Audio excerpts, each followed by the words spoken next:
इस देश की कुछ ऐसी विडंबना है कि इस देश में सबसे ज़्यादा पक्षपात हमारे किसान भाइयों के साथ होता है।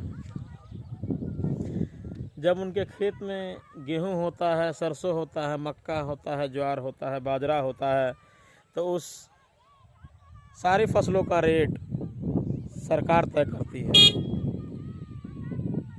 किसान के हाथ में कोई पावर नहीं, और उसी मक्के से, उसी गेहूं से, उसी सरसों से बने सामानों का रेट यह व्यवसायी तय करते हैं।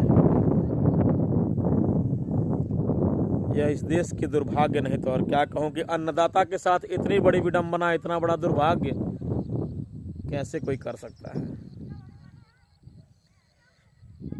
इवन उसी खेत में डालने वाले ये सारे जितने रासायनिक हैं, उर्वरक हैं, इन सब का रेट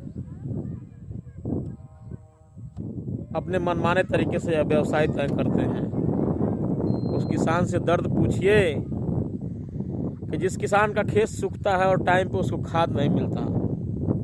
उस किसान का दर्द पूछिए जिस किसान का पानी के बिना खेत सूखता है और बिजली विभाग के लोग आते हैं छापा डालने कि सबसे बड़ा चोर यह अन्नदाता है, यह किसान है।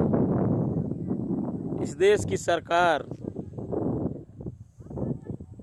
से मैं एक विनम्र निवेदन करता हूं कि क्या आपके टारगेट में किसान और सवर्ण ही हैं?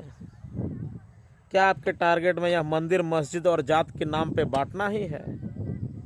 क्या आपके टारगेट में यह जाति का भेदभाव फैलाकर एक दूसरे को बांटना ही है?